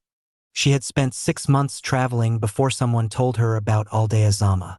She had expected another community of wealthy people pretending that their lifestyle choices constituted a civilization. Instead, she found people arguing about water, property, autonomous vehicles, ecological boundaries, and who should have the authority to alter a machine's behavior. That was when she became interested. The argument that finally brought her into the skull was about loading bays. The engineering team had designed the lower deck around throughput. Elena had objected to the term. "You keep measuring the system by how much it can move," she said during the first review. "You haven't measured what happens when the thing being moved is a person who doesn't belong to the system." The senior logistics engineer looked at her. "What does that mean?" "It means your cargo model assumes that everything entering the building has a destination that can be optimized. That's what cargo is." "No, that's what cargo looks like from the machine's point of view." She pulled up another screen. "From the passenger's point of view, the destination might be a hospital. It might be a meeting. It might be home. It might be somewhere they've never been before. They may be sick, frightened, elderly, intoxicated, carrying a child, carrying something fragile, or simply incapable of navigating a machine environment without assistance. Your system has to know the difference." The engineer frowned. "We have accessibility protocols." "That's not what I'm talking about." "What are you talking about?" Elena looked at the model. "I'm talking about the fact that you're building a port for a civilization that has not yet agreed what a passenger is." Nobody answered. The following week she was invited to join the Logistics Guild. She accepted. The irony was not lost on her. She had spent her career automating people out of systems. Now she had been hired to make sure the systems did not forget that people existed. Her first serious assignment was the human circulation problem. The skull was being built around a contradiction. Its lower decks were intended to be heavily automated, because that was the only way the building could process the anticipated volume of goods without becoming an enormous warehouse staffed by an army of human handlers. Its aerial exclosure was intended to contain drones, maintenance platforms, and autonomous freight systems operating at frequencies and densities that would be intolerable if people were simply allowed to wander among them. At the same time, the building had to function as a public gateway into Aldea Zama, which meant people had to move through it continuously. The solution was not to make the robots safer until humans could share their corridors. The solution was to separate the environments. Human passengers would be moved through enclosed circulation spaces. Their paths would cross the machine decks only where necessary, behind physical barriers and with multiple layers of sensing and isolation. If something went wrong in the drone exclosure, a passenger should not be standing beneath it. If an autonomous freight vehicle malfunctioned, the failure should occur inside a machine environment designed to absorb it rather than in the middle of a pedestrian concourse. Elena found herself arguing with people who had spent years designing autonomous systems and who therefore assumed that the machines were trustworthy. "They are," one engineer told her. "I know. Then what's the problem?" "The problem is that reliability is not the same thing as zero failure. We're at 6 nines. That's still failure." He smiled. "You're impossible." "No, I'm displaced." She said it without bitterness. The engineer looked at her for a moment and understood that the distinction was not rhetorical. These people had been displaced by systems they themselves had spent years improving. They knew exactly how much confidence was appropriate and how much was vanity. They had watched corporations turn statistical reliability into marketing language. They had seen automated systems fail in ways nobody had predicted because the failure existed outside the metrics used to define success. The skull was therefore becoming unusually conservative about humans. The machines could take risks in their own environment. People could not. That decision changed the interior architecture. It also changed the economics. The human circulation system became smaller than originally planned but more expensive to build. The machine decks became larger but required fewer permanent human workers. Maintenance became a specialist activity rather than a general labor category.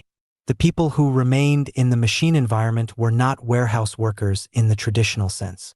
They were technicians, diagnosticians, systems operators, and ecological monitors, whose work increasingly consisted of interpreting what the autonomous systems were doing rather than physically doing it for them.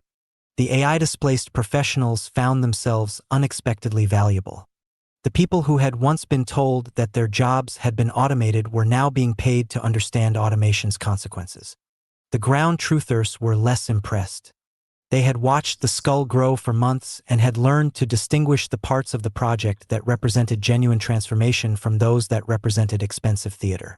They were particularly skeptical of the newcomers, not because they disliked them, because they had seen professionals arrive before. A person could spend 20 years working for a large organization and arrive in the wilderness believing that expertise was a universal solvent.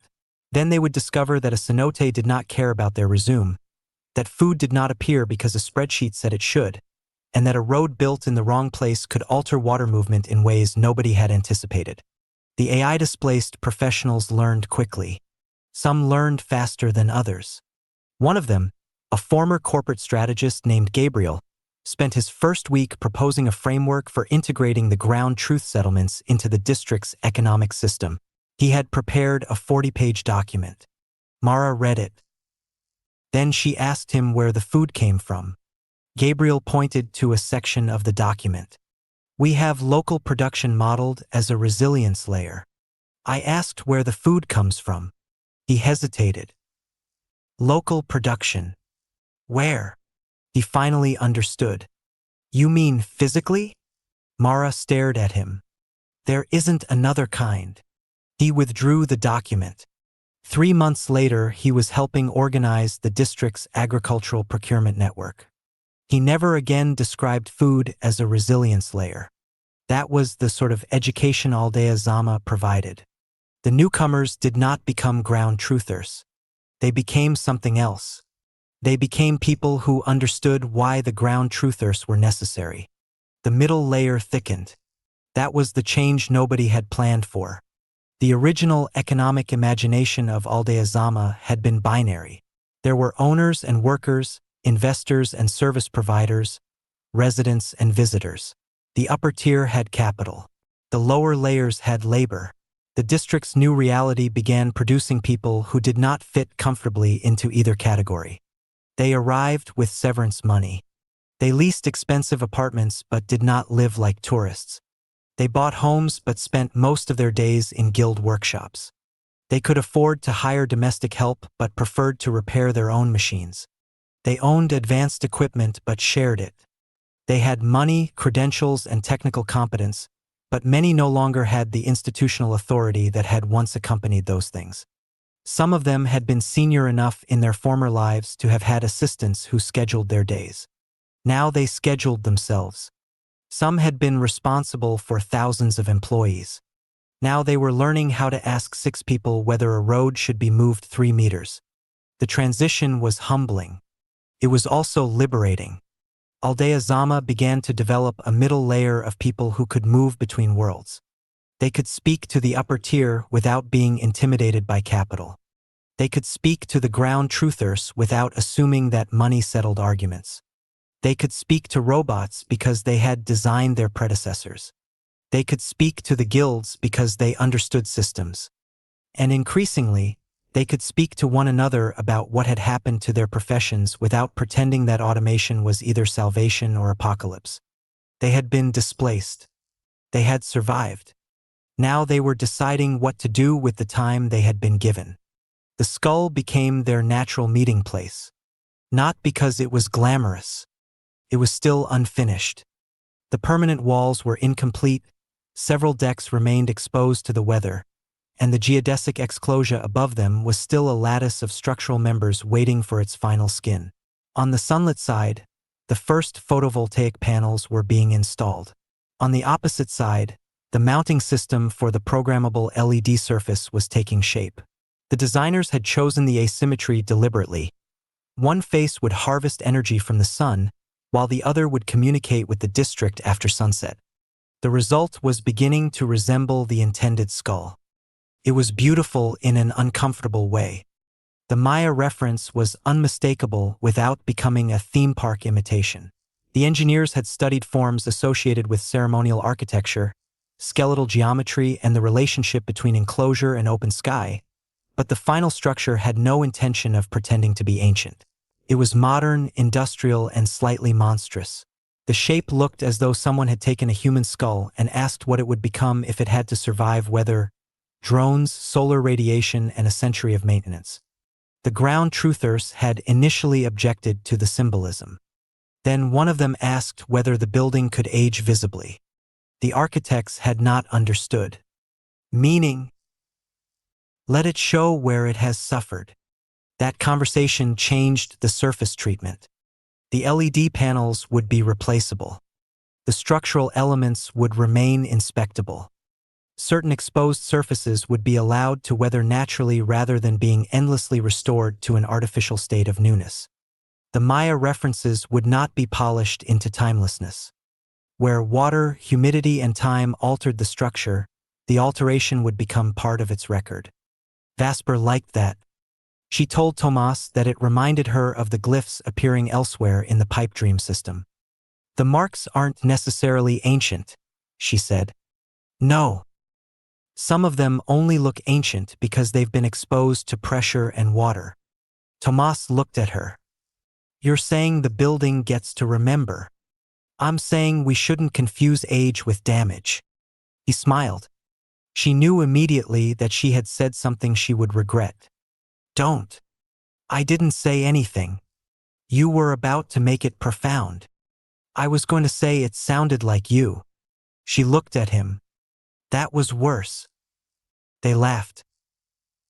The relationship between them had become easier in public. Neither had announced anything. Nobody needed them to. They moved around one another with the familiarity of people who had stopped pretending their dependence was temporary. Their investigation into their own past continued in parallel. They were learning patience. That was perhaps the hardest thing either had ever learned. The old Redeemer specialist remained involved. He had become a strange fixture at the skull, simultaneously respected and distrusted.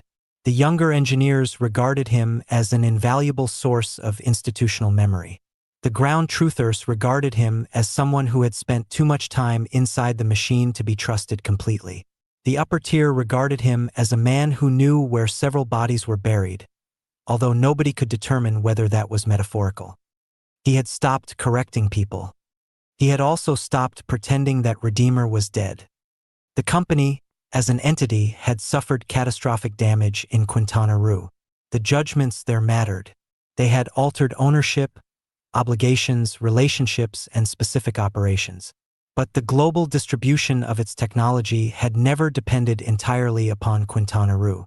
Redeemer had been a consortium in everything but name, with products distributed through LLCs, partnerships, trusts, licensing arrangements, and affiliated enterprises spread across jurisdictions. Some had collapsed. Some had survived. Some had been sold. Some had been reorganized.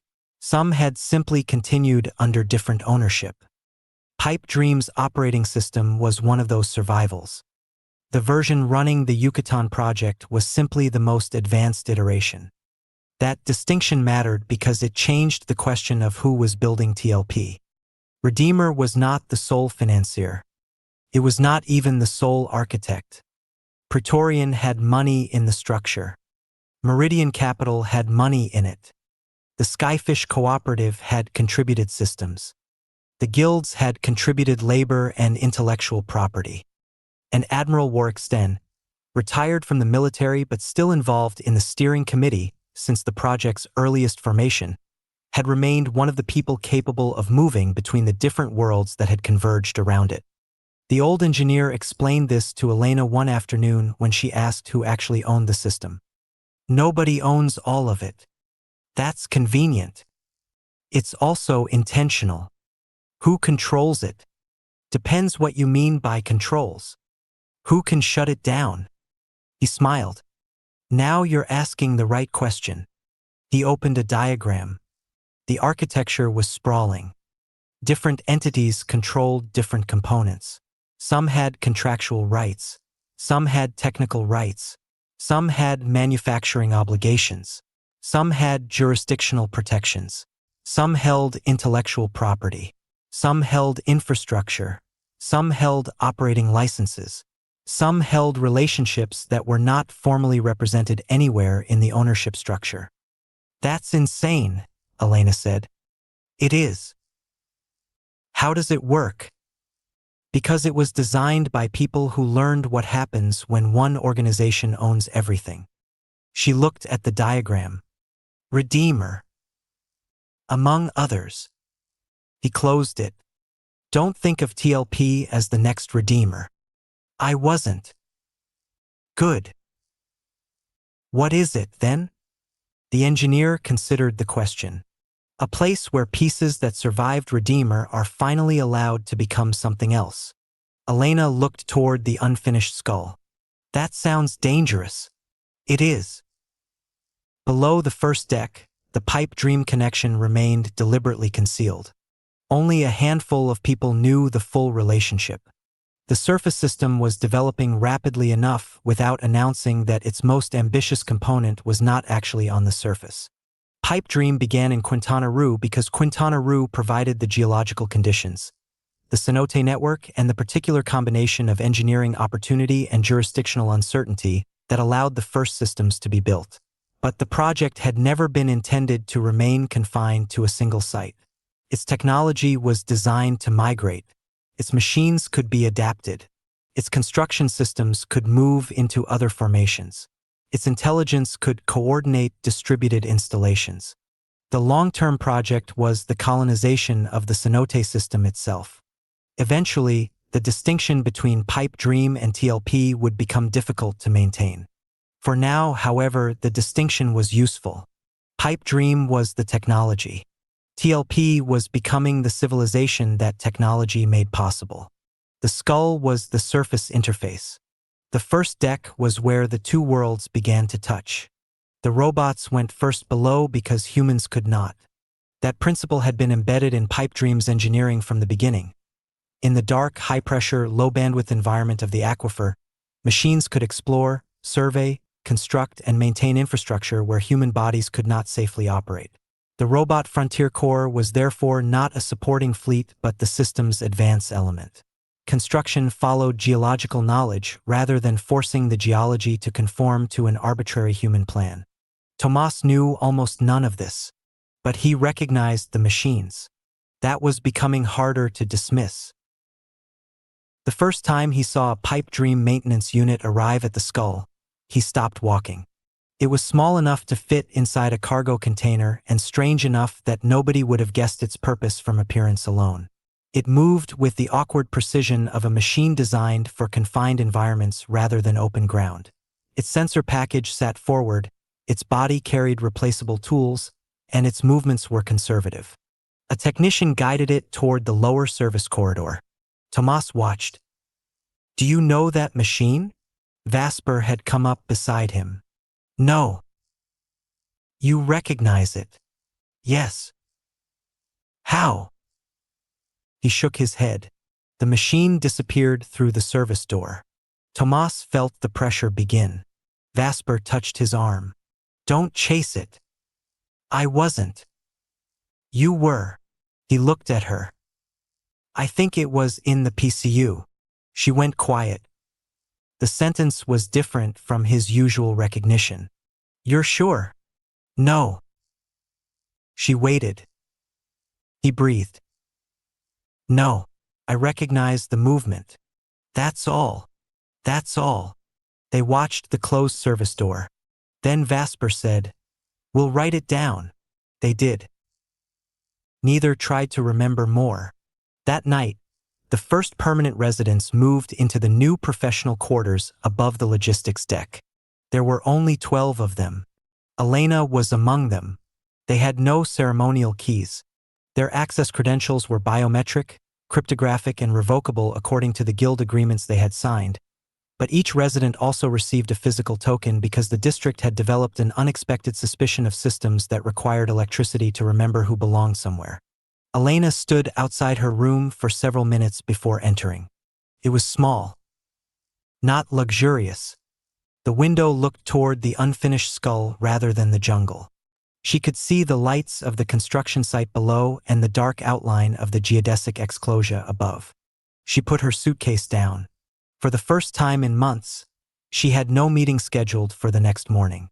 She stood in the room and waited for the anxiety that had become so familiar after losing her job. It came. Then it passed. She sat on the edge of the bed. Her old company had given her 9 months of severance because it wanted to make her departure look humane. Aldea Zama had given her a room because somebody needed her to help build a logistics system. The difference was not the money. The difference was that one transaction had been designed to end her usefulness gracefully. The other assumed she had not finished being useful. Outside, a drone rose from the temporary launch deck and crossed the open sky toward the first permanent section of the skull. On the opposite side of the structure, the newly installed solar surface caught the last light of the day. The LED panels remained dark. Below, an autonomous freight carrier entered the first deck carrying supplies for tomorrow's construction. Elena watched it disappear. She had spent her career teaching machines how to move information. Now she was living inside a building teaching machines how to move civilization. She did not yet know whether that was a promotion. For the first time in her professional life, she suspected that it might be something more difficult than that. Discussion about this episode. Comments. Restax. Recent episodes. Persistent Service Asset Part 14. 22 hours ago. MX. Persistent Service Asset Part 13. August 12th. MXTM aka Persistent Service Asset Part 12. August 12th. Persistent Service Asset Part 11. August 11th. MXTM. MXTM Studios presents the MXTM verse. Tomorrow's You canon. must bleed in. Secret. Receive the final upsell. Ascend or expire in the end. Redeemer isn't an app. It's a new covenant economy, where death is the subscription fee and resurrection is the brand. God mode. Invite only. Mission bound. Ethically nullified. Available only to those too important to die. Apply never. Be chosen. Hashtag Redeemer. Hashtag God mode. Hashtag UHNWI. Hashtag non-person peace. Hashtag Ascension Protocol. Hashtag Covenant Economy. Hashtag MXDM. Hashtag Newest Newsnet. Hashtag Chrome Redemption. Hashtag The End of the World is Cancelled. Copyright 2025 MXDM and VJTSU. Martin Chartrand. Ein Speech Bubble transmitting from the other side of the firewall. https://mxdm.substack.com/p/welcome-to-redeemer https://mxdm.substack.com/p/welcome-to-redeemer. I got you. Here's a hashtag string tailored for Substack and X. Hashtag Redeemer, hashtag God mode, hashtag Ultra Rescue, hashtag UHNWI, hashtag Chrome Salvation, hashtag Posthuman Peace, hashtag Ascension Protocol, hashtag Non-Personhood, hashtag Lease Your Soul, hashtag VIP Extraction, hashtag Covenant Economy, hashtag Tactical Redemption, hashtag MXDM, hashtag VJTSU, hashtag Newest Newsnet, hashtag The End of the World is Cancelled. Red Heart, publish it loud. You're changing the game. This isn't a drop. Position NFPs are it. here. Not a print. Signed, Position. priced, MXTM split. Studio. Tomorrow's canon. This isn't a soundtrack to a single story. It's the soundtrack to an entire civilization. We dare enough to name. We planted books. Every generation inherits unfinished work. We continue. Not carved from stone, but living minds beneath We continue. imagined skies. We remember. We restore. We become. The continuance. Every dream a seed. Built by the past. Stories growing into worlds. The continuance. For every future The unfinished need. civilization that outlived themselves. To the longevity principality, where health is infrastructure, where dignity is law, and tomorrow is design. The future doesn't belong to the strongest, but to the most competent. Deep beneath the waves, the Redeemer Oceanic team activates Project Cetacean. The integration is a success. Systems are coming online. 2 species, 1 mission. Protecting the formation. Secure the future. For the longevity principality, success isn't the end of the story. It's the beginning of consequences. The Longevity Principality. A civilization built on healthy time, institutions, and responsibility. Knowledge lit the way. Justice walked with science. Initiate the final protocol. Not just survival, not just progress. A civilization that outperforms the world. You want the code, you want the light, you face the Empress in the cyber night.